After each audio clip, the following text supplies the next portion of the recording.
আমি কখনোই কোনো পুরুষ মানুষের টাকায় বা চলি নাই, নিজের জীবন জীবিকা নির্বাহ করি নাই। একটা বড় লোক জামাই পাইছিলা, হ্যাঁ, তার টাকায় তুমি চলছো। বড়লোক জামাই তো সবারই থাকে, সবাইকে উদ্যোক্তা, সবাইকে নিজের পরিচয় তৈরি করতে পারছে। আমাকে তো সবার আগে 3 বিয়ে করছো, 3টা ভাতার 3 জামাই। আমি মোটেই শখ করে করি নাই। মানে আমরা কিরকম হয়ে গেছি যে আমার নিজের বেলা সবকিছু জায়েজ, বাট অন্যের বেলা জায়েজ না। মেয়েদের সাথে কেন জানি যে ধর্মটাকে টেনে এনে মেয়েদেরকে আটকায় দেওয়ার চেষ্টা করা হয়। হ্যাঁ, তুমি 3টা বিয়ে করছো মানে তোমার চরিত্র খারাপ, তুমি হোটেলে দাও, তোমার রাতের রেট কত, তোমার হোটেল কত। বাট এদের আসলে কোনো ধারণা যে আমাদের মতো মেয়েরা হোটেল কিনতে পারে, হোটেল দিতে পারে, হোটেল বানাইতে পারে। সোশ্যাল মিডিয়াতে বুলিং করার জন্য বা কমেন্ট করার জন্য কোনো টাকা পয়সা লাগে না। বাইসিউতে হাজবেন্ড মারা যাচ্ছে, সে লাল লিপস্টিক দিয়ে পোজ দিচ্ছে। হ্যাঁ, দেখেন আপু, আমি চাইলে আমার বিয়েটা হাইট করে রাখতে পারতাম। যে তনি একবারটা বিয়ে করছিল, সে মারা গেছে, এখন আরেকটাটা তো দ্রুত পাইলো কিভাবে, এবং ঠিকঠাক বেটা একটা সে পাইলো কিভাবে। বাড়ি শাহকের হাজবেন্ড তখন একটা মানে স্ট্যাটাস দিছিল আর কি, আমার লেট হাজবেন্ডকে মিন করে, লাইক বলছিল আমি শিলাকি জওয়ানি আর আমার লেট হাজবেন্ড হয়েছে তবলা বাজাইতে পারেন। মানে তুমি খুব যৌবনবতী, যৌবনবতী, আমার লেট হাজবেন্ড সেক্সুয়ালি পারে না, এরকম কিছু একটা।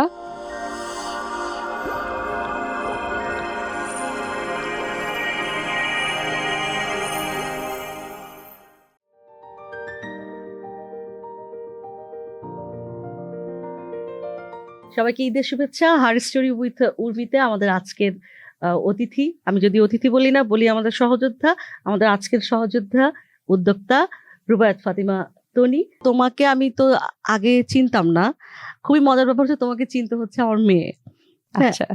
আমার সঙ্গে তোমার দেখা হয়েছিল, বা তোমার সঙ্গে আমার দেখা হয়েছিল হচ্ছে এয়ারপোর্টে। মেয়ে বলতেছিল যে মা দেখো দেখো, তো আমি বলছি যে খুব বড় স্টার বা এই জাতীয় কিছু। পরে আমি বললাম যে বিষয়টা কি, বললো মা জানো উনি যেইভাবে কথা বলে, হ্যাঁ, যেইভাবে উনি সবার উত্তর দেয়। তারপরে আমি দেখা শুরু করলাম, তোমার বিভিন্ন রিলস সামনে আসে। আচ্ছা আচ্ছা আচ্ছা, তুমি বুলির জবাব যেভাবে দাও, যে ধরো একেবারে ওড়না নাই, বা বলতেছে তোমার বের হয়েছে, এই তোর ব্রা দেখা যায়, তুমি যেভাবে কি দেখবি দেখ, এই যে বলতেছো, হ্যাঁ, এই বুলির জবাব দেয়াটা কি তোমার এই স্বতঃস্ফূর্ত বিষয়টা কিভাবে আসলে শিখছিলাম, আসছিল কিভাবে? না আপু, ফার্স্টের দিকে যখন আমি ক্যামেরার সামনে কাজ করা স্টার্ট করি 2020 দিক থেকে, সো তখন আমি খুব মানে ক্যামেরার সামনে এসে কথা বলতে খুব শাই ফিল করতাম।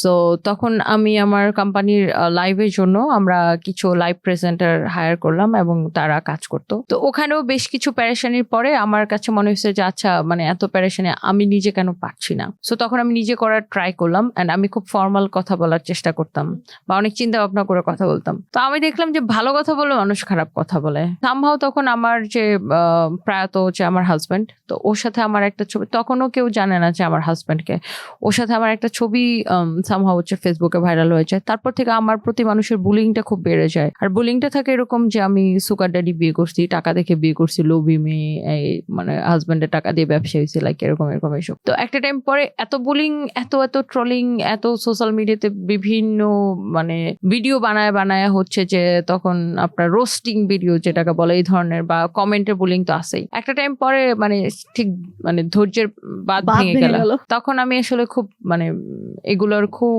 স্ট্রেট কাট উত্তর দিতে শুরু করলাম, বা যে ধরনের কমেন্ট করতো তাকে আমি সে ধরনের উত্তর দিতাম।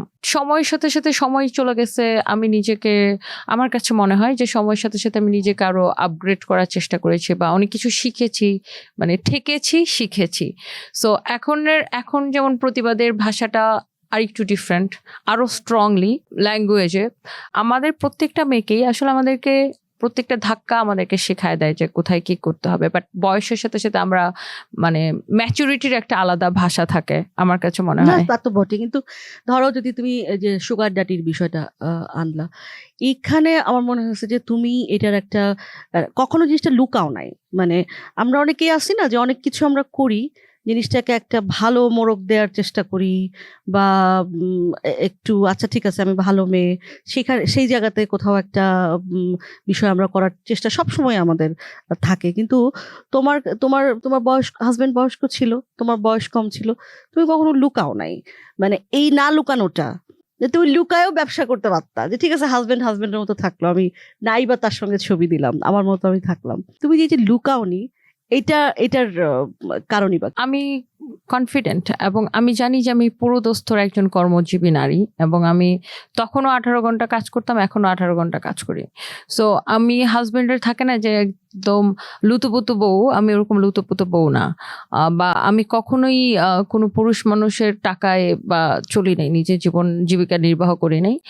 তখনও এখনো এর আগেও পরেও যখন থেকে আমার মানে কাজ করা স্টার্ট হয়। অথচ তনি এই যে তুমি যে কারোর টাকায় চলো নাই, এইটাই সব থেকে বেশি বলা হয় যে তুমি হচ্ছে গিয়ে একটা বড় লোক জামাই পাইছিলা, হ্যাঁ তার টাকায় তুমি চলছো, তোমার উদ্যোক্তা পরিচয় ঢাকা পড়ে যায়, সব থেকে বেশি এটাই বলা বড়লোক হয়। জামাই তো মানে বয়স্ক মানুষ মানেই যে বড়লোক জামাই, ব্যাপারটা ওরকম না। আবার ইয়াং ছেলে মানেই যে গরিব জামাই, ব্যাপারটা এরকম না। বড়লোক জামাই তো সবারই থাকে, সবাইকে উদ্যোক্তা, সবাইকে নিজের পরিচয় তৈরি করতে পারছে, সবাইকে স্ট্রংলি কথা মানে নিজের একটা জায়গা তৈরি করতে পারছে।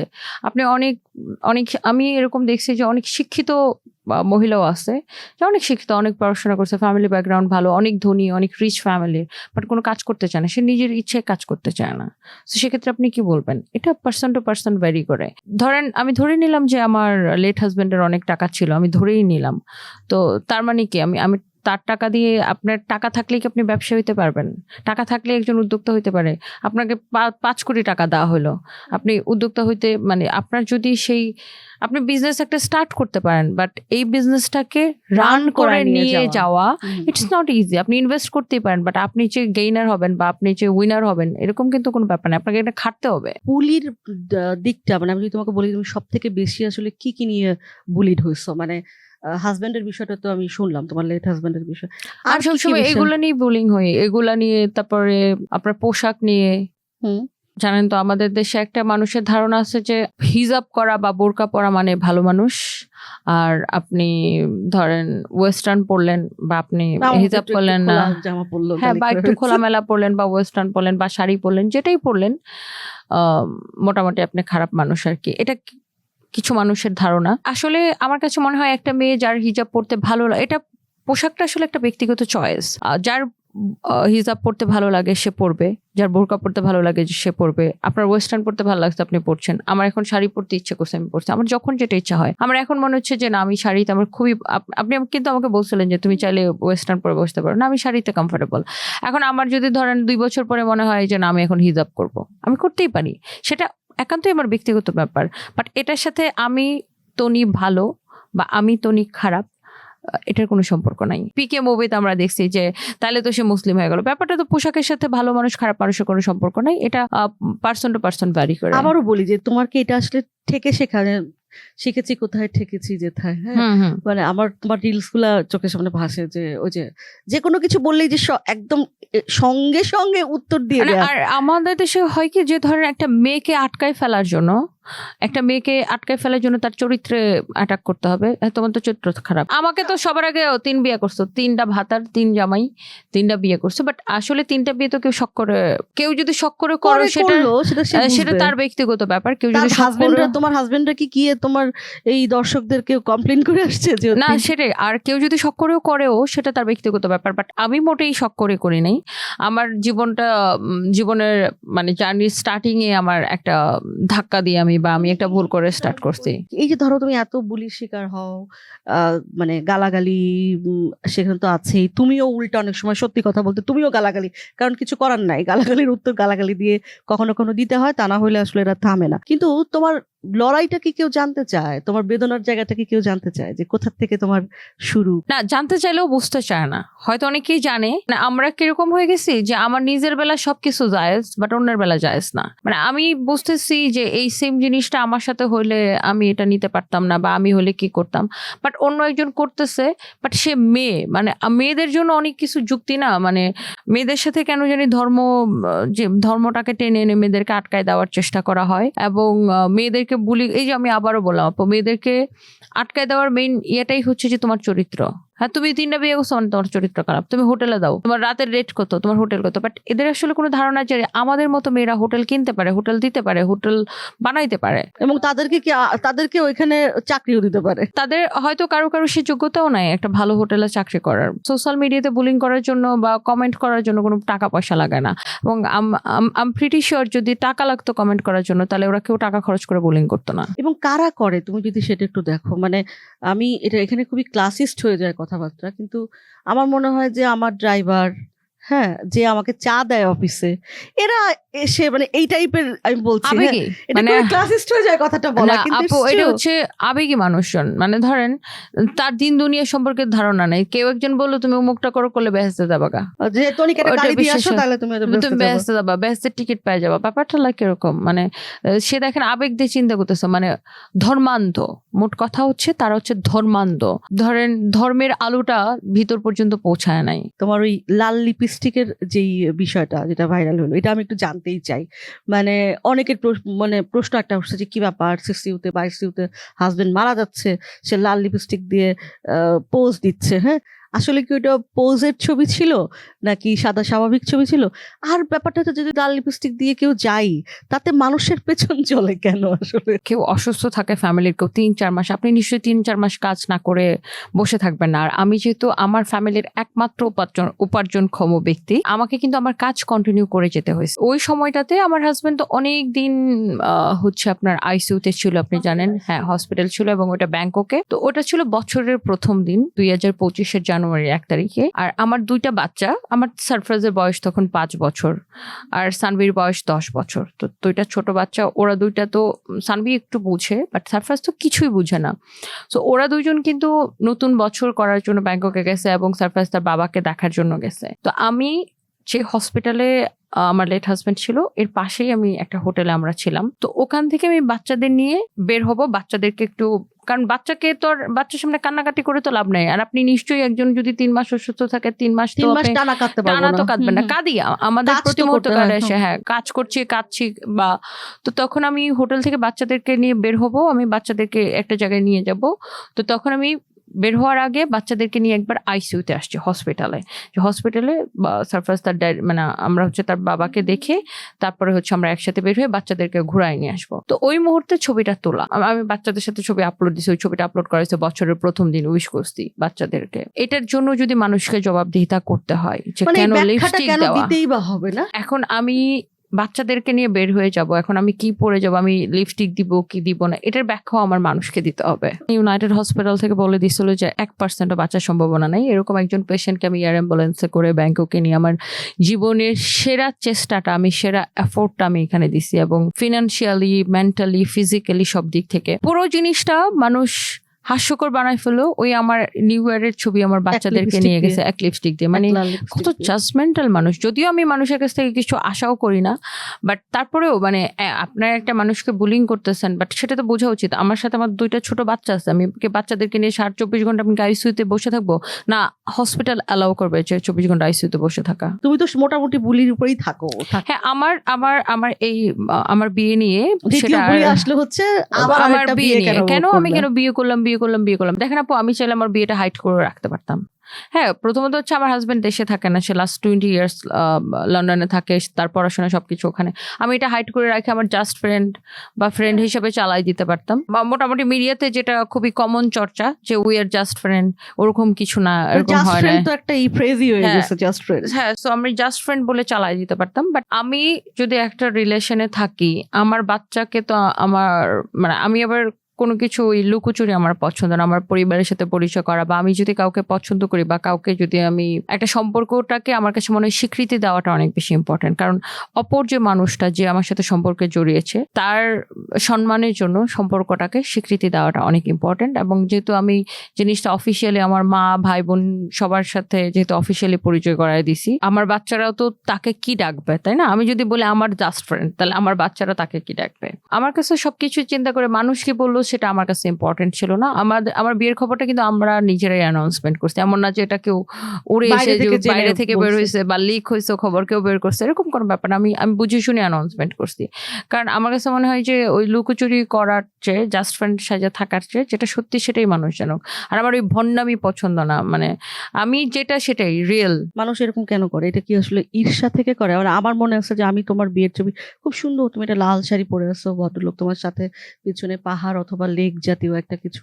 তো ওই ছবিটা আমি শেয়ার দিয়ে লিখছিলাম যে আসলে দুই ধরনের, একটা হচ্ছে কেন ও করছে, কেন আরেকটা পাইলো, আমি কেন পাইলাম না। এটাই হচ্ছে মূলই, যে তনি একবারটা বিয়ে করছিল, সে মারা গেছে, এখন আরেকটাটা তো দ্রুত পাইলো কিভাবে, এবং ঠিকঠাক বেটা একটা সে পাইলো কিভাবে। এটা মনে হয়েছে যে মূল আক্রোশ বা ঈর্ষার জায়গা।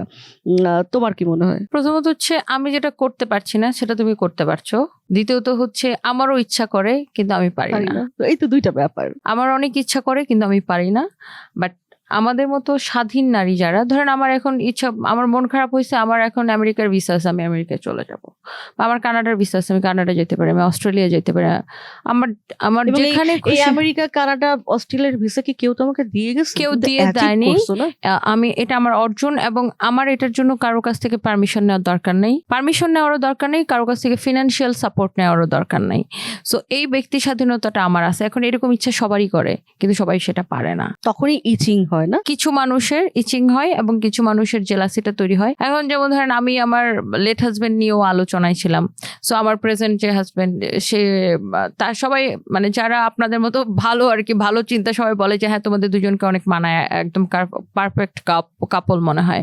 সো এখন এখানে যদি কেউ জেলাস ফিল করে, তা আমার তো কিছু করার না। আচ্ছা, এবার আমার মনে হয় যে ব্যক্তিগত জীবন থেকে, যদিও আমার মনে করি কি যে কোনো কিছু ব্যক্তিগত না, সবকিছুই পলিটিক্যাল, রাজনৈতিক, বা নারীর জীবন তো বটেই, সব থেকে বেশি রাজনৈতিক। আমি যদি তোমার একটু পেশায় আসি আর কি, বারিশের সাথে তোমার কি হয়েছিল? মানে এটা লোকজন শুনতে চায়, যেমন আমি জানি না আসলে কি হয়েছিল, খালি দেখি যে মানে একজন আর একজনের বিরুদ্ধে কথা বলা হচ্ছে। আমি বারিশ হকের বিরুদ্ধে এখন কিছুই বলি না। বারিশ হকের সাথে আমার একটা টক শো ছিল চ্যানেল আইতে। সো সে টক শো ধরে সূত্রপাত, এবং বারিশ হকের হাজবেন্ড তখন একটা মানে স্ট্যাটাস দিছিল আর কি, আমার লেট হাজবেন্ডকে মিন করে, ওটা নিয়েই আর কি লাইক বলছিল আমি শিলাকি জওয়ানি আর আমার লেট হাজবেন্ড হয়েছে তবলা বাজাতে। মানে তুমি খুব যৌবনবতী, যৌবনবতী, আমার লেট হাজবেন্ড সেক্সুয়ালি পারে না, এরকম কিছু একটা। সো ওইটা নিয়ে পরে তখন আমি ওনাকে কিছু বলি নাই। পরবর্তী সময়ে আমার হাজবেন্ড মারা যাওয়ার পরে এই জিনিসটা নিয়ে পরে আর কি ক্যাচাল হয়েছে, কি যেন একটা লাইভের মধ্যে একটা ক্যাপশন দিছিল ওটা নিয়ে। তো যাই হোক, বারিশ হকের সাথে একটা ইয়া ছিল, পরে ওটা মিটে গেছে। ওনার হাজবেন্ড কয়েক মাস আগে অসুস্থ ছিল, তখন আমি দেখতে গেছিলাম, বাট যদিও দেখতে পারি নাই, আইসিইউতে ছিল, আর উনি তখন ছিলেন না বারিশ হক সেখানে। বাট আমার কাছে মনে হয়, দেখেন আমাদের বয়স, ইম্যাচুরিটি, বয়সের সাথে সাথে আমাদের ম্যাচুরিটি বাড়ে, এবং বারিশ হক এখন আমার সাথে লাগতে আসলেও আমি লাগবো না, আর আমি লাগতে চাইও না। বারিশ হক কেন, কেউ কারোর সাথেই লাগতে চাই না। এখন কি তোমার মনে হয় যে এটাও আসলে ধরো যে আমাদের যেটা হয় কি, পুরুষে যুদ্ধ করে পৃথিবী উলট পালট করে ফেলতেছে, মেয়েদের একটু কথা হইলেই, একটু লাগালাগি হইলেই কলতলার ঝগড়া, এই তো মেয়েরা মেয়েদের শত্রু, মেয়েরা মেয়েদের দেখতে পারে না। কিন্তু ধরো এই যে তুমি বললা না যে আমি এখন আর আমার কোনো ঝামেলা নাই, বা আমার সেই ম্যাচুরিটিটা আসছে, এটাও কি আসলে একটা বিষয় কিনা যে সিস্টারহুডের জায়গা থেকে একটু দেখা, বা মানে এই সুযোগটা না করে দেয়া, যে তুমিও একজন উদ্যোক্তা, বারিশা উদ্যোক্তা কিনা আমি জানি না, হ্যাঁ লাইভ প্রেজেন্টার বা ব্র্যান্ড প্রমোটার বা ইনফ্লুয়েন্সার আমরা যেটাই বলি, বাট সেও কিন্তু তার জায়গাটা কষ্ট করে তৈরি করছে, এটা একদিনে তৈরি হয় না। দুজনের মধ্যে যেন যদি কিছু থেকেও থাকে, অনেক সময় হয় আমাদের মধ্যে, এরকম হয়, নিজের বোনের মধ্যে তো হয়, নিজেদের বোনের মধ্যে হয়, সেই জায়গা থেকে কি খুবই সুইট একটা শব্দ তুমি বললো, বোনের মধ্যে হয়। তো সেইখানে আসলে যা হলো, মানে আমরা ঠিক করে ফেললাম আবার, বা আমরা আবার এখন আর তুমি বললাম ম্যাচুরিটি আসছে, আমি আর লাগতে আসলেও লাগবো না, সে কেন, কেউই লাগতে আসলে লাগবো না। এইটা কি তোমার মনে হয় কিনা? মানে আমরা আসলে মেয়েদেরকে মেসেজটাও দিতে চাই যে মেয়েদের মধ্যে এক ধরনের ইউনিটি, মেয়েদের মধ্যে একটা সিস্টারহুড। হ্যাঁ, বা দেখো তুমি বাংলায় সিস্টারহুডের কোনো বাংলাই নাই, ব্রাদারহুডের বাংলা কিন্তু আছে ভ্রাতৃত্ব, সিস্টারহুড। তার মানে এই জিনিসটা আমরা আসলে অ্যাকনলেজই করি না। তুমি কি মনে করো যে এটা আসলে দরকার কিনা? অবশ্যই এটা দরকার। এবং বারিশা হোক কেন, এনিওয়ান, আমার কাছে মনে হয় যে আসেন আমরা সবাই মিলে একসাথে কাজ করি, মেয়েরা মেয়েদের জন্য কাজ করি। আর দেখেন দুই বোনের মধ্যেও তো ঝামেলা হয়, ফ্যামিলির মধ্যে ভাই বোনের ঝামেলা হয়, মার সাথে ছেলে মেয়ে লেগে যায়, লাগে না? সো এটা হইতেই পারে। আমি বলতেছি না আমি ঠিক বা বারিশা হক ঠিক, আমি ধরে নিলাম যে দুইজনেরই ভুল ছিল, ঠিক ভুল মিলিয়ে আমরা মানুষ। বাট ডেফিনেটলি ধরেন এখন কোনো একটা প্ল্যাটফর্মে যদি বারিশার সাথে আমার কাজ করতে হয়, ডেফিনেটলি আমি ওকে ওয়েলকাম করব। আমি জানি না ও কি করবে, বাট আমি অবশ্যই ওকে ওয়েলকাম করব। বিকজ একটা জিনিস মানে এখানে তো আর এমন কিছু হয় নাই যে খুন খারাপই হয়ে গেছে যে না ও আর আমি একই স্টেজে বা একই প্ল্যাটফর্মে কাজ করতে পারবো না, ব্যাপারটা ওরকম না। আর অনেক সময় যেমন ধরেন সোশ্যাল মিডিয়াতে কি হয়, ধরেন বারিশা একটা স্ট্যাটাস দিল বা সে কি নিয়ে স্ট্যাটাস দিচ্ছে আমি জানিও না, তৃতীয় ব্যক্তি এসে পোক করে, তৃতীয় ব্যক্তি এসে পোক করলো, আমাকে এসে বললো এই বারিশা তো তোমাকে এটা বলছে। আবার বারিশা তখন অনেক সময় মাথা ঠিকও থাকে না। আমি খুব কম স্ট্যাটাস দেই, বাট যদি দেই আমি সেটা ডিরেক্টলি দেই কাউকে নিয়ে। বাট ধরেন আবার কেউ একজন যে বলতে পারে বারিশা কাই তো উনি তো তোমাকে এই কথাটা বলছে হ্যান তেন, এরকম মানুষ পোক করে। বাট আমাকে যদি কেউ পোক করে আমি ডিরেক্টলি বলে দিই দেখেন আপনি তো আবার বারিশারে যা বলবেন তোমার নিয়ে এটা বলছে। সো এরকম গ্যাঞ্জাম কেন লাগান মানুষকে? অ্যান্ড আমার কাছে মনে হয় যে আসলে আমরা দেখেন মেয়েদের রিসেন্টলি আমরা যে পলিটিক্যাল আমাদের যে দেশে যে ইলেকশনগুলো, এবং এখানে আমরা যেভাবে একটা দল নারীদেরকে যেভাবে ডাউন করার চেষ্টা করলো, এবং আমার কাছে মনে হয় যে নারীদের স্বার্থের পক্ষে প্রশ্নে, নারীদের স্বার্থের প্রশ্নে বা নারীদের সম্মানের প্রশ্নে বা নারীদের অধিকারের প্রশ্নে আমার কাছে মনে হয় আমরা মানে আমাদের এক একজনের এক এক রকম মতামত থাকতে পারে, বাট আমাদের সম্মানের প্রশ্নে সকল নারীদেরকে এক হওয়া উচিত। এই এক হওয়াটা মানে কিরকম? মানে তুমি কি বলতে চাচ্ছ যে কোনো প্ল্যাটফর্ম তৈরি করা বা কোনো পার্টি তৈরি করা বা এরকম? কারণ আমরা কয়েকদিন আগে দেখলাম না যে এনসিপি থেকে কয়েকটা মেয়ে বের হয়ে গেল। হ্যাঁ, একটা প্ল্যাটফর্মের আন্ডার অ্যাকচুয়ালি সবাই আসা উচিত। ধরেন যে গার্মেন্টসে কাজ করে সেও একটা মেয়ে, সেও আমার বোন, তাই না? যে আজকে আমার বাসায় হেল্পিং হ্যান্ডের কাজ করে সেও একটা মেয়ে, সেও আমার বোন।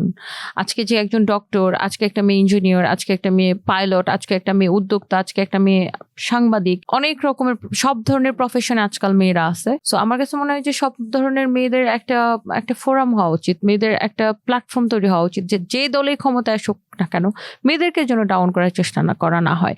কারণ একটা দেশ কখনোই আগাইতে পারবে না যদি না সে দেশের মেয়েরা কাজ করে। তুমি একটা জিনিস কি জানো, তোমাদের যে একটা লাইভ দেখতেছিলাম আমি কয়েকদিন আগে, তুমি, নীলা ইসরাফিল, নাদিয়া ইসলাম, তো সেই শোটা নিয়ে এত তোমার বুলিং দেখলাম আবার। হ্যাঁ, পরিমণি, প্রীতিলতা, তারপরে আপনার ফারজানা শীতে অনেক মানুষ ছিল। সেখানে সব কাহিনী কি জানো, সব লেখার হচ্ছে একটা যে এরা বাংলাদেশের নারী অধিকারের কর্ণধার, তাইলে তো এই দেশটা তো আসলে কোন ধরনের মেয়েতে ভরে গেছে, বা এরা কিভাবে আসলে এত কি আইডলের অভাব পড়ছে যে এরা আইডল হবে? এই ধরনের বুলি যদি আসে সেটাকে কিভাবে আসলে মোকাবেলা করবা? আমি বলছি যে আমরা তো আইডল হতে চাই না, আমরা কর্ণধারও হতে যাচ্ছি না, আমরা আমাদের জায়গা থেকে কথা বলছি।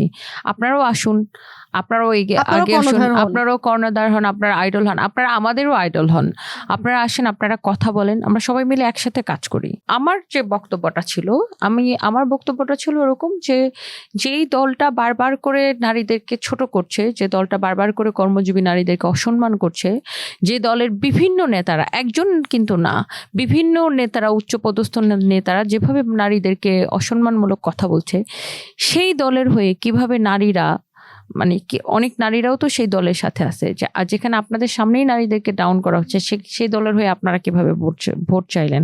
তাহলে কি আপনারা দাসী হয়ে থাকতে পছন্দ করেন কিনা? এটা আমার বিষয়টা ছিল। পরবর্তী সময় দেখা গেছে যে ওই দলের যে নারীরা ছিলেন ওনারা বিষয়টাকে পোশাকের দিকে টেনে নিয়ে গেছে, যে তাদের বক্তব্যটা এরকম যে ওনারা হিজাব পরে বা বোরকা পরে দেখে আমরা ওনাদেরকে, পলিটিক্স, তাই না? মানে এটা একটা নোংরা পলিটিক্স আমি বলবো। কারণ যে হিজাব পরে, যে বোরকা পরে, কেন আমাদের সাথে যারা ছিল বা আমাদের মানে বা অন্যান্য দলের যারা, বা বিএনপিতে কেউ হিজাব বোরকা পরে না, আওয়ামী লীগে কেউ হিজাব বোরকা পরে না, বা অন্যান্য দলের আজকাল অনেক পার্টি আছে কেউ হিজাব বোরকা পরে না। হিজাব বোরকার সাথে পলিটিক্যাল কোনো সম্পর্ক নাই। ধর্ম এবং পলিটিক্স দুই জিনিস। আমার কাছে মনে হয় যে একটা রাজনৈতিক দল ধর্মকে ব্যবহার করবে, এটা একদমই উচিত না। ধর্ম সবার, যার যার ধর্ম তার কাছে, ধর্মটা পুরোটাই মনের উপরে। এখন আমি শাখা সিঁদুর পরলে আমি হিন্দু হয়ে যাব না, তাই না? আবার আমি যদি বোরকা পরে একদম নিকাব লাগায় আসি আর আমার মনের মধ্যে শয়তানি ঘুরে, তাহলে আমি আমি একদম পাক্কা সাচ্চা মুসলিম হয়ে যাব না। এটা পুরো জিনিসটাই মন থেকে আসতে হবে। যখন এই ধরনের বলিটা আসে তুমি বলছিলে যে আসলে তারাও আসুক, কর্ণধর হোক, আইডল হোক, কোনো অসুবিধা নেই, কারণ তাদেরকে নিয়ে কিন্তু কেউ কথা বলছে না। এটাই হচ্ছে মূল সমস্যা। এটাই মেইন সমস্যা। দেখেন এখানে ওই দিন টক শোতে 10 মিনিট পরে পরে একজন করে জয়েন করছে। তা আমি তো সবাইকে আসলে তখন ব্যক্তিগতভাবে চিনিও না, হয়তো ফেসবুকে দেখছি বা অনেককে আমি ফেসবুকে দেখিও নাই, কারণ আমি তো আর সারাক্ষণ ফেসবুকে পড়ে থাকি না বা সম্ভবও হয় না। তো জয়েন করছে, বাট ওখানে আমাকেই মেইনলি টার্গেট করা হলো কেন? কারণ ওখানে আমি জানি না যে আমার হয়তো যেহেতু একটা সোশ্যাল মিডিয়াতে পরিচিতি আছে, যেহেতু আমি বিজনেস করি, আমি প্রতিদিনই লাইভে, প্রতিদিন কয়েকবার করে ক্যামেরার সামনে লাইভে আসি, সো আমাকে এখানে টার্গেট করা হলো এবং কথাটা ছিল পলিটিক্যাল, সেটাকে পোশাকের দিকে টানা নেওয়া হলো, যেখানে পোশাক নিয়ে আমি একটা কথাও বলি নাই। উল্টো পোশাক নিয়ে কেউ কথা বলে সেটা আমি প্রতিবাদ করি, কারণ আমার কাছে মনে হয় একটা মেয়ে হিজাব পরবে না বোরকা পরবে, ইটস হার চয়েস। কেউ হিজাব পরতে চাইলে সে পরবে। আমি আমার মেয়েকে বলি, আমার মেয়ে সানভিকে আমি বলি যে তুমি যদি হিজাব বোরকা পরতে চাও, ইউ আর মোস্ট ওয়েলকাম, তুমি সেটা পড়তে নিয়ে পারো। তো অনেক অনেক কাহিনী হয়েছে। তার বাবা চায় যে সে তার বাবার মতো করে চলুক, হ্যাঁ, তুমি তাকে তার মতো রাখতে দাও না, আপনি যদি আপনার সন্তানকে নিজের মতো করে চালাইতে চান, তাহলে সেই সন্তানকে আপনার কাছে রাখতে হবে। যদি আপনার দায়িত্ব নিতে হবে। দায়িত্ব নিতে হবে। এখন আপনি সন্তানকে সারা জীবনে একটা সুতাও কিনে দিলেন না, উল্টো সন্তানকে দিয়ে আপনি নিজে ফায়দা নিলেন, তাহলে তো সেই সন্তান আপনার মনের মতো করে হবে না। দিন দুনিয়া এত সহজ না তো। দিন দুনিয়া এত সহজ না। আর ওই- সানভির ওই- ওই অ্যাম্বিশন মেয়েই বা অনেক কেন, হাই। মানে বাচ্চাই হ্যাঁ, বা কেন সানভি তার মতো ব্যারিস্টার হবে? হইতে চায়। সানভি আপনি জানেন ও একটা ভালো স্কুলে পড়ে, গুলশান 2 এ। সো ও ব্যারিস্টার হইতে চায়, ও ভালো জানেন যে বাচ্চারা যে এনভায়রনমেন্টে থাকে বা যে পরিবেশের সাথে মিশে, সে ওরকমই হয়ে যায় বা ওরকম হইতে চায়। ওর স্কুলে অনেক যে বাচ্চারা পড়ে সবাই তো ওরকম ফ্যামিলির বা সবাই ভালো ফ্যামিলির, সবারই মানে ওর ফ্রেন্ড যারা সবারই টার্গেট হচ্ছে আমি ওই এই দেশে যাব, কোনো ফার্স্ট ওয়ার্ল্ড কান্ট্রিতে, এই ইউনিভার্সিটিতে পড়বো। বাট বাচ্চাদের মধ্যে আলোচনাই হয় এইগুলো। সো এখন সানভির মধ্যে এটা ঢুকে গেছে। এখন আপনি যদি মনে করেন যে না তুমি আমার মেয়ে, তুমি আসো, তোমার কিশোরগঞ্জে নিয়ে একটা মাদ্রাসায় ভর্তি করে দিব, হ্যাঁ তোমার আমি একটু পড়াশোনা করায় বিয়ে দিয়ে দিব, এটা কি বাচ্চা মানবে? যেখানে তার মা একজন উদ্যোক্তা, যেখানে তার মা নারী অধিকারের কথা বলে, সেখানে কি সে এবং তার বাবাও যদিও মেনে যায়, তোমার যে অডিয়েন্স আছে তাদের মানাটা খুব টাফ আমার মনে না? হয়। আর সানভি হচ্ছে আলহামদুলিল্লাহ, মানে আল্লাহর কাছে আমি এই জায়গাটা খুব শুকরিয়া জানাই যে আমার বাচ্চা দুটো খুব লক্ষ্মী। মানে ছোট থেকে আমি বাচ্চাদেরকে যারা হার্ড টাইম দেয় না এরকম। হ্যাঁ, বাচ্চাদেরকে বাসায় রেখে আমি কিন্তু ছোট থেকে কাজ করি।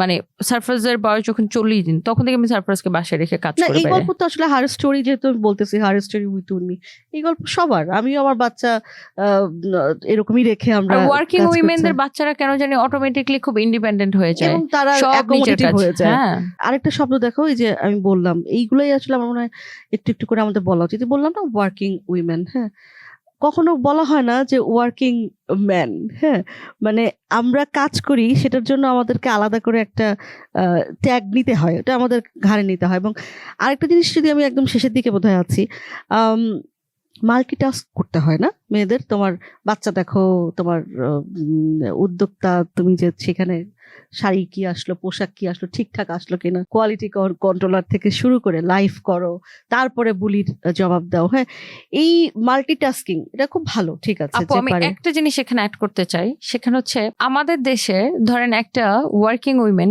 সে যে কাজই করুক না কেন, সে সারাদিন কাজ করে আবার যে তাকে সংসার সামলাইতে হয়, বাচ্চা সামলাইতে হয়, সেখানে দেখা যায় বেশিরভাগ পুরুষ মানুষ, আমি বলবো বেশিরভাগ পুরুষ মানুষ ঘরের কাজে তার ওয়াইফকে কোনো হেল্প করে না। এই হেল্প শব্দটাতেও আমার আপত্তি আছে। এটা পুরুষেরও কাজ, কেন সে হেল্প হ্যাঁ, হবে? সরি, আমি আসলে আমার এই শব্দটার জন্য, যে আসলে পুরুষ কোনো বাসায় কাজ করে না, নারীকেই করতে হয়, বা সেই নারীটা বাইরেও কাজ করে, বাসায়ও কাজ করে, বাচ্চাও সামলায়, এবং সে প্রয়োজনে সে তার হেল্পিং হ্যান্ডের সাহায্য নিচ্ছে, হ্যাঁ, বাসায় আরো 2-1 রেখে নিচ্ছে। কিন্তু এই ক্ষেত্রে আমি বলবো আপু আমি লাকি। এক্ষেত্রে আমি জানি না, যে মানুষ বলেন যে মানে গ্রামের ভাষায় বলে যে ফাটা কপাল, আমার পুরো ফাটা কপাল এইদিকে।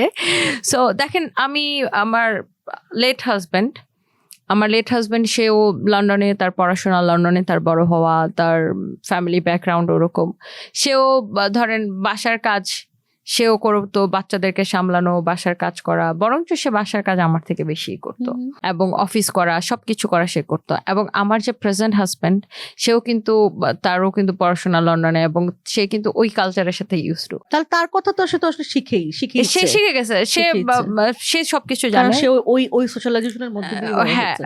ওই সোশ্যালাইজেশনের মধ্যে দিয়ে সে বড় হয়েছে। সেও কিন্তু বাসার কাজ সে সবকিছু করে, বা সেও বাইরে কাজ করছে, বাসায় কাজ করছে, মানে সেম। মানে আমাদের মধ্যে ওই ব্যাপারটা নাই যে না আমার হাজবেন্ডকে আমার পোক করতে হয়, না তুমি বাসায় এটা করো, বাসায় এটা তার করো। মানে আমি করতেছি। আসলে যে ধরো একটা নারী হোক বা পুরুষ হোক, তাকে যদি আসলে একটা জায়গায় পৌঁছাইতে হয়, তাহলে আসলে দুইজনের দুইটা পা লাগে। মানে একটা গাড়ি, একটা সাইকেল আসলে একটা চাকা দিয়ে চলে না, দুইটা চাকাই আসলে সব সচল হতে হয়। এবং এটা নিজের থেকে আসতে হয় না, এটা নিজে থেকে আসতে হয়। ঠেলাঠেলি করে খুব বেশি দিন হয় না না আসলে। আপু, আমি অনেক, মানে আমি তো বলবো এই যে এই কপালটা বেশিরভাগ মেয়েদের হয় না, যে হাজবেন্ড বাসার কাজ করতেছে। তোমার পরামর্শ কি বলো তো? এটা তো তোমার কপাল, তুমি তো বলতেছো এটা আমার কপাল, হ্যাঁ, কিন্তু এটা তো আসলে স্বাভাবিক হওয়া উচিত। তোমার পরামর্শ, সাজেশন কি হইতে পারে? দেখেন, আমার গার্হস্থ্য অর্থনীতিটা শুধু মেয়েদেরকে কেন পড়ানো হয়, এটা ছেলেদেরকেও পড়ানো উচিত। অবশ্যই গার্লস অর্থনীতি আমাদের এখানে যে কলেজ আছে সেখানে পড়ে তো মেয়েরা। মানে আমি আমার ছেলেকে বাসায় কাজ করাই, জানেন, আমি আমার মেয়েকে দিয়ে যা কাজ করাই আমি আমার ছেলেকে দিয়েছি। সাজেশন হচ্ছে ছেলেকে শেখাতে হবে। এক্স্যাক্টলি, এটা ঘর থেকে, গার্হস্থ্য অর্থনীতিটা এটা ফ্যামিলি থেকে স্টার্ট করতে হবে। আমার ছেলে আমার কাজে হেল্প করবে, সে ভবিষ্যতে যখন বিয়ে করবে সে তার বউয়ের সাথে, বউ যা কাজ করবে সে সেম কাজ করবে, ঘরে কাজ করবে, বাইরে কাজ করবে। আমি আমার ছেলেকে সেই শিক্ষা দিচ্ছি। সো এটা আমার কাছে মনে হয়, দেখেন যোগ পাল্টাইছে, আমরা মারা মডার্ন মা আমরা এখন। সো আমরা যদি আমাদের বাচ্চাদেরকে শিক্ষা না দেই, তো এটাই তো ভবিষ্যৎ সে যে প্রজন্ম। তার বউর সাথে আবার কি করবে। তুমি একদম শেষের দিকে বোধহয় আমরা আছি। হ্যাঁ, আমি আসলে তোমার প্ল্যান কি, পরিকল্পনা কি আছে না? যে আমাদের অনেকেরই পরিকল্পনা থাকে না, এবং না থাকার ফলে আমরা ভুগি। মেয়েদের তো আরো থাকে না সবকিছু, একদম ধরো ফিনান্সিয়াল পরিকল্পনা থেকে শুরু করে নানান ধরনের পরিকল্পনা। তারা শুধু দৌড়ায় যায়, খেটে যায়, কিন্তু পরিকল্পনা করে না। যদি তোমার ব্যক্তিগত জীবনের পরিকল্পনা বলো, সেই সাথে মেয়েদের জন্য কোনো পরিকল্পনা, সেটাও যদি তুমি বলো যে হ্যাঁ। এখানে একটা হাস্যকর একটা ব্যাপার আছে। আমার বিয়ের পরে বাংলাদেশে একটা এরকম রিউমার ছড়াইছে যে আমি ব্যবসা প্রতিষ্ঠান বিক্রি করে দিয়ে আমি লন্ডন চলে যাচ্ছি। মানে তোমার দ্বিতীয় বিয়ে, মানে এই বিয়েটার পরে? হ্যাঁ, এই বিয়েটার পরে আমি কখনোই লন্ডন যাচ্ছি না। আমি বেড়াতে যাই, আমি কখনোই লন্ডন যাচ্ছি না। কারণ হচ্ছে আমি বাংলাদেশে থাকতে ভালোবাসি, এবং এই দেশে আমার রুটি রুজি, এই দেশে আমি বিজনেস করি, এবং আমার পরিকল্পনা হচ্ছে আমি আরো অনেক ভালো, আমি এতটুকুনি ছোট একটা ব্যবসায়ী, বাট আমি আরো অনেক বড় ব্যবসায়ী হতে চাই। আমি চাই আমার প্রতিষ্ঠানে, ধরেন আমার সাথে এখন ধরেন 1000 বা তার বেশি লোকজন রিলেটেড, ফ্যাক্টরি ট্যাক্টরি সহ, বাট আমি চাই আমার কোম্পানির মাধ্যমে লক্ষ লক্ষ মানুষের কর্মসংস্থান হোক, এবং নারীরা লিডিং এ আসুক। নারীদের জন্য আমি করতে চাই, কথা বলি, এখন কথা বলে অনেক গালি খাই নারীদের নিয়ে কথা বলতে চাই। এই গালি আমরা খেতেই থাকবো, খেতে থাকবো আজন্ম, এই গালি খেতে থাকবো। বাট আমি দেশের নারীদের জন্য কাজ করতে চাই। সেটা হোক একটা মাদ্রাসা পড়ুয়া মেয়ে, সেটা হোক একটা স্কুল পড়ুয়া মেয়ে, সেটা হোক একজন বোরকা পরিহিতা মেয়ে, সেটা হোক একজন জিন্স পরিহিতা মেয়ে। আমার কাছে পরিচয় হচ্ছে যে আমরা মানুষ, নারী বলে আলাদা ট্যাগ যে সেটা নেওয়ার দরকার নেই। মানুষ হিসেবে দেখলে নর্মাল, জাস্ট নর্মাল একটা ছেলে যা করছে একটা মেয়ে কাজ করুক, মেয়েরা কাজ করুক। এবং গত পরশুদিন আমি একটা কাজে একটা হসপিটালে গেলাম আমার ফ্রেন্ডকে দেখতে। তো আমি হসপিটালের নিচে দেখছি যে একটা মেয়ে একদম বোরকা পরা, নিকাব পরা, বাট সে হচ্ছে ডিম সিদ্ধ বিক্রি করতেছে। আমার দেখে এত ভালো লাগতেছে যে ওয়াও, সে মেনটেন করতে পারতেছে বোরকা, আলহামদুলিল্লাহ, সে পারছে। তাকে কেউ ওয়েস্টার্ন পড়তে বলবে না, সে পারছে, সে করুক না, সে কাজ করছে, এটাই হচ্ছে যে বড় বিষয়। এখন ধরেন সেম কাজটাই যদি আরেকটা মেয়ে জিন্স প্যান্ট পরে এসে করতো, মানুষ মেয়েটাকে কটু কথা বলতো। এখন এটা কিন্তু এইখানেই কিন্তু দেখো সমস্যাটা হয়। মানে আমরা জানি না যে সে কি আসলে নিজের চয়েজে পড়ছে, তাকে বুলি হইতে হবে সে জানে পাবলিক পরিসরে, সেই কারণে সে ড্রেসটা পরে ফেলছে। হ্যাঁ, কারণ জানে যে সেই পোশাকটা পরলে সে ভালো মেয়ে হিসেবে ট্রিট হবে। হয়তো গালিটা, তার বুলিটা একটু কম হতে হবে, বুলিটা কম হতে হবে, সেই কারণে সেই পোশাকটা পরে হলেও কাজ অন্তত করছে। হ্যাঁ, আমার কিন্তু ওইখানে যদি একটা জিন্স পরা মেয়ে দাঁড়ায়, তাহলে কি সে একইভাবে, মানুষগুলো যাবেই তো এরকম করে তাকাইতে তাকাইতে। এই জায়গাটা আমাদের আসলে ডেভেলপ করা উচিত না একদম। এবং আমার কাছে মনে হয় যে দেখেন, সে মানুষের গালির ভয়ে পড়ুক বা সে ধর্মীয় দিক চিন্তা করে বা তার মন থেকে যেটা আসছে তার চয়েস, ইটস হার চয়েস, সে যেভাবেই পড়ুক, এটা নিয়ে কারো কথা বলার কোনো রাইট নাই। এই যে মানসিক চিন্তার যে বিকাশটা, এইটা কবে থেকে আসবে? আমরা চাই এই চিন্তার বিকাশ ঘটুক মানুষের, যে এই যে মেয়ে বলে আলাদা ট্যাগ দেওয়ার, বোরকার জন্য আলাদা ট্যাগ, মানে ওয়েস্টার্নের জন্য আলাদা ট্যাগ, এইসব ট্যাগ থেকে বের হয়ে ভাই কাজ করো। আমরা বিদেশে কি দেখি, আমি না আপু মাঝে মাঝে আমি বলি দৌড় এটিতে ধরে বিদেশ থেকে ঘুরে আনা দরকার। আমি অনেক শিক্ষিত মানুষ আপু চিনি যারা অনেক ধরেন গভর্নমেন্টের খুব ভালো পজিশনে চাকরি করে, বাট ওর জীবনে বিদেশ যায় নাই, এই জন্য ও জানে না বিদেশের মেয়েরা কিভাবে কি করে, বা দেখলে ও বলছে ও আচ্ছা ওটি তো বিধর্মী, ওইটি করুক, তোরা করতে পারবি না। না, আর বাংলাদেশের অনেক মানুষ বিদেশে যায় আসলে শেখে না। অনেক তুমি দেখবা বিদেশে গিয়ে শেখে, যেই ছেলেটা বিদেশে যায় পাতিল মাঝে, সে বাংলাদেশে আসলে আবার রাজা হয়ে যায়। মানে আমি বুঝতেই পারি না এদের মনস্তত্ত্বটা কি হয়। মানে এটা এই যে ছোটবেলা থেকে শিক্ষাটা পায় না, তো এই জন্য মানে এই যে আমি বললাম না যে ও ঠিক আছে ও তো বিধর্মী, অন্য দেশের মেয়ে, ওইটা করুক, বাট তুমি করতে পারবে না। বাট আমরা যে দেখি বিভিন্ন দেশে, আমি সব দেশে গেলে দেখি মেয়েরা কিভাবে কাজ করতেছে, মেয়েরা লাইক কেউ কারো দিকে তাকাইতেছে না। এখন আপনি বোরকা পরে হাঁটেন আর আপনি হাফ প্যান্ট পরে হাঁটেন, ছেলে মেয়ে কেউ কারোর দিকে তাকানোর সময় নেই ভাই, সবাই নিজের লাইফ, নিজের কাজ এসব নিয়ে এত ব্যস্ত, সো কেউ কাউকে নিয়ে বদার্ড না। বাট আমাদের দেশের বেকারের সংখ্যা হচ্ছে বেশি হয়ে গেছে আপু, মেইন রিজন বেকারের সংখ্যা বেশি হয়ে গেছে। করতে গেলে কাজ করে খাইতে হইলে, আর তাহলে এত এই বেকারত্বকে কমায় নিয়ে আসতে হবে। সবাই কাজ করো, উপার্জন করো, দেশকে এগিয়ে নিয়ে যাও, তাহলে অন্য কে কি পড়লো আর কে কয়টা বিয়ে করলো, কার জীবনে কি হলো, এসব নিয়ে চিন্তা করার সময় পাবা না। সো আমার পরিকল্পনা নিয়ে আপু আমার এটাই, যে আমি আসলে এই দেশে কাজ করতে চাই, অনেক কাজ করতে চাই, মেয়েদের নিয়ে কাজ করতে চাই, সব মেয়েদের নিয়ে একসাথে, সকল ধরনের মেয়েদেরকে নিয়ে একসাথে সম্মানের সাথে আমরা এই দেশে মাথা উঁচু করে বাঁচতে চাই। আমরা হার স্টোরি এখানেই শেষ করব আজকে। অনেক ধন্যবাদ আমাদেরকে সময় দেওয়ার জন্য তনি। নিশ্চয়ই আমরা একসাথে কাজ করবো। এবং আমি যেটা বলছিলাম যে আমি আসলে মনেই করি না যে এই হার স্টোরি উইথ উর্মির কেউ আসলে গেস্ট, আমরা সবাই সহযোদ্ধা। একদম। আর আমার খুবই ভালো লাগলো যে আপনারা এরকম একটা জার্নি স্টার্ট করেছেন, বা এরকম একটা মানে যেখানে সে মেয়েরা তার মনের কথাটা বলতে পারবে। অ্যান্ড আমার কাছে মনে হয় একটা মেয়ের আরেকটা মেয়ের কাছে সবার আগে নিরাপদ হওয়া উচিত, কমফোর্টেবল হওয়া উচিত। মানে আমাদের এখানে কিন্তু দেখো মেয়ের আধিক্য আছে, আমাদের প্রোডাকশনে যে কাজ করে, হ্যাঁ না, রিসেন্টলি আপু যেটা দেখা যাচ্ছে যে সোশ্যাল মিডিয়াতে মেয়েরাই মেয়েদের কাছে নিরাপদ না, এটাও একটা মানে ব্যাপার। হ্যাঁ, তো আমার কাছে মনে হয় যে ঠিক আছে, কে ভুল কে ঠিক সবকিছু আমরা ভুলে যে আমরা মেয়েরা আগে মেয়েদের কাছে নিরাপদ হই। এবং আপনাদের এই হার স্টোরির উইথ উর্মি এই শোটার জন্য অনেক শুভকামনা, এবং অনেক অনেক অনেক যারা আপনার আমাদেরকে ইনফ্লুয়েন্স করবে এরকম মানুষজন এখানে আসুক, নিজের গল্প বলুক, আমরা শুনে শুনে ইন্সপায়ার্ড হই। এবং প্রত্যেকের একটা নিজস্ব স্টোরি আছে, তো সেটা শুনে স্টোরিটা আমি জানি না তোমার স্টোরি কতখানি আমি বের করতে পারলাম, কিন্তু আমার মনে হয় যে তুমিও ভালো থাকো, এবং তোমার যেই জয়রথ সেটা চলতে থাকুক, ঝগড়াঝাটি মারামারি এটাও চলতে থাকুক, এটা চলতে থাকবেই। সেই ঝগড়াঝাটি যুদ্ধংদেহী এসব নিয়েই আসলে তোমার এগিয়ে যাওয়া। অনেক ধন্যবাদ তনি। আপনাকে অনেক ধন্যবাদ আপু, ভালো থাকেন, আসসালামু আলাইকুম।